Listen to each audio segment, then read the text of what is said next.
Chapter 6 Brass. As he closed in, Bruce glanced inside the Australian's hotel room. The lights were off, so it looked like he was alone. "Did you just follow me up here, kid?" The man's expression was curious rather than fearful. If Bruce had been an adult, he would have instantly suspected the Hong Kong police or Chinese Secret Service. But he assumed that the slim 13-year-old with a mass of tangled hair was just a lonely kid who'd taken the casual conversation in the elevator for more than it was worth. "I don't know what your problem is, son, but I'm really sorry. I've got things to do." The man put up no defense as Bruce landed a quick jab with the brass knuckle. It sliced open the side of the Australian's head and sent him stumbling backwards into the room. Unfortunately, it wasn't the knockout blow Bruce had hoped for. As the door of the hotel room slammed shut behind him, Bruce landed a roundhouse kick in the man's stomach.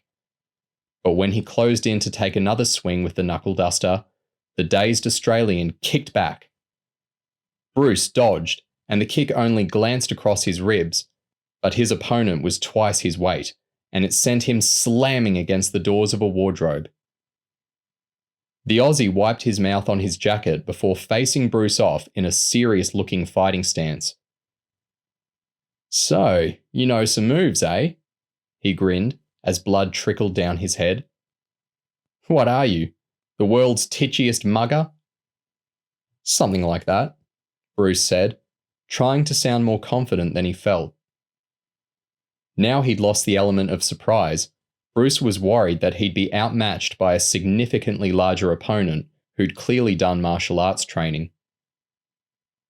"Why don't you back out the door and we'll forget about this?" the Australian asked. "I won't call the cops on you. I don't want any trouble." Bruce considered the offer while his heart banged in his ear.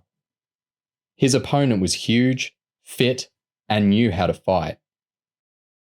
The most important thing you learn in combat training is that you should never bite off more than you can chew. "Right," Bruce said, backing gingerly towards the door, and even managing an uneasy smile as he grabbed the handle. "Even Stevens." Bruce tugged at the heavy door, keeping one eye on his opponent. As he was about to step out, the Australian suddenly jerked forwards and began spewing up onto the carpet. Realizing that the blow to the head had taken more out of his opponent than he'd thought, Bruce let the door go, then used it as a kickboard to gain explosive speed. He crashed into his weakened opponent with a powerful kick to the head. The Australian collapsed backwards into a writing desk, clutching a dislocated jaw, as Bruce knocked him out cold with another jab. After being momentarily revolted by the chunks of puke all over his hand, Bruce's Cherub training kicked in. Priority 1 was to defend the room in case someone else turned up. Bruce twisted the lock and then flipped across the manual bolt. It's tricky to judge how long someone is going to stay unconscious, so step 2 was to secure the victim. Bruce grabbed the desktop lamp and ripped it out of the wall socket. He grabbed a multi-tool from his tracksuit bottoms and cut the plastic flex from the base of the lamp. Then he folded the free cable into equal lengths and sliced it in two. The unconscious Australian was slumped backwards over the desk. Bruce slid off the knuckle duster and pulled on a pair of disposable gloves before grabbing the quilt off the bed and throwing it down to cover the puke on the floor. He knelt in front of his victim and began tying his ankles with the flex. After binding ankles and wrists, Bruce realized his victim was struggling to breathe. He prized open the Australian's mouth and was rewarded with a dribble of sick. Bruce turned his head away from the nauseating smell, then plunged 2 gloved fingers down his throat to clear out the muck.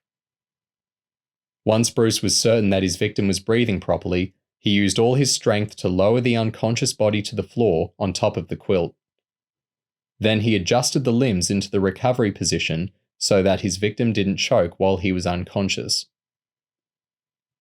Now the room and victim were secure, Bruce switched the soggy gloves for a fresh pair before pulling his mobile out of his jacket.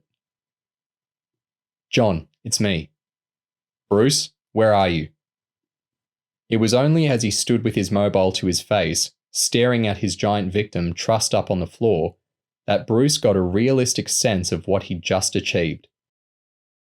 There had to be a Navy shirt in this. "I've got him good," Bruce said jubilantly, almost laughing. "I'm at the Crown Residence, room 1911, and our oversized friend is tied up at my feet." John sounded pleased. "Oh, good job. Was he armed?" "Nope," Bruce said. "He didn't seem the type, so I risked it." "Are you okay?" "Except for the dude's puke all over my jacket? Yeah." "Right," John said. "Do you feel safe up there?" "I think," Bruce said. "I haven't had much chance to look around, but it seems like he's the only person staying in this room. Are you going to send in the cavalry, or what?" "What type of joint is it?" "Swank," Bruce said. 5 stars, easily." John tutted. "Place like that is going to have security cameras everywhere, and who knows if the bad guys are friendly with the management. Did he see much of you before you knocked him out?" "Enough to make a positive ID. We rode up in the elevator together and ended up having a tussle before I knocked him out. He's a bit bloody, and I think his jaw might be broken, but he'll still be breathing when the chambermaid finds him." "Right. In that case, I want you to make it look like a mugging. Take photographs for identification purposes, then steal his passport, money, documents, watch, jewelry, and anything else that looks like it's worth money. Put it all in one of his bags and walk out the front door." "Okay, boss. It's a big hotel.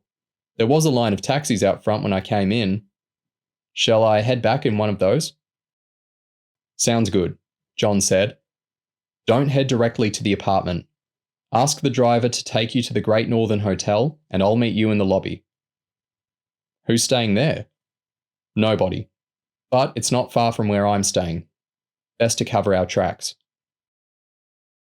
Bruce smiled, realizing he was being daft. "Oh yeah, of course. Call me when you get in the taxi." Bruce ended the call and pocketed the phone. He crouched over the unconscious man, slid a hand inside his suit, and found a wallet. He flipped it open and read the man's name off a credit card. Barry M. Cox. It was gone 10 o'clock when Bruce emerged from a cab outside the lobby of the Great Northern Hotel. John grabbed a smart leather bag as Bruce paid the driver. "Keep the change." "We'll head straight back to my hotel," John said as the cab pulled away. "It's only a few hundred meters. How do you feel?" "No injuries," Bruce said. "But I'm knackered. Can we stop somewhere and get a Coke or something?" "There's a minibar in my room," John said as he set off briskly. "We're in a rush. Chloe and Kyle are waiting for us." "Waiting for what?" "Chloe's going to take all the documents and paperwork you stole from Cox back to the apartment. She's going to scan them and email the whole lot through to MI5 for analysis." "You said you had a handheld computer?" Bruce nodded.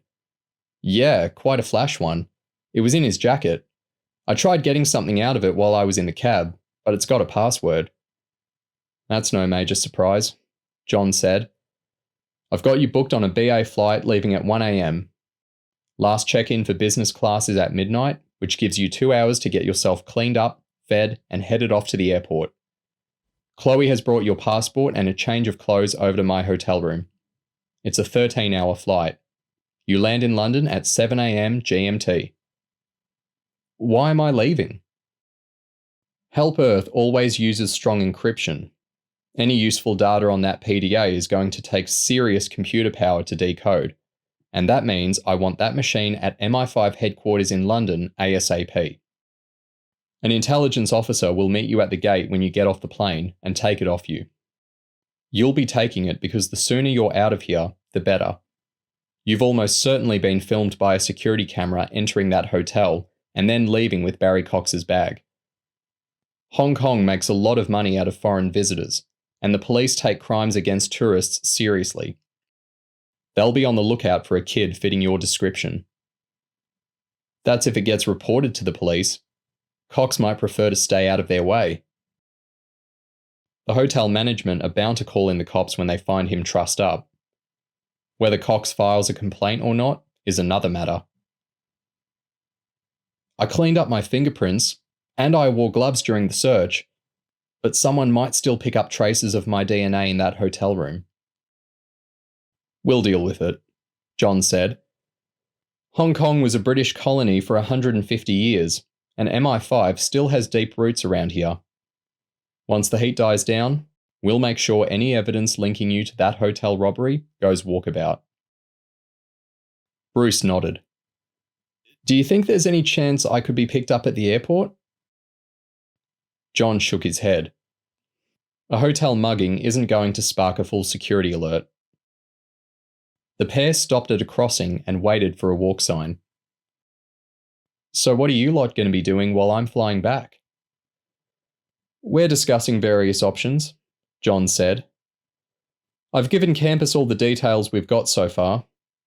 Hopefully they'll come back with solid info in a few hours, and we'll be able to start making some decisions.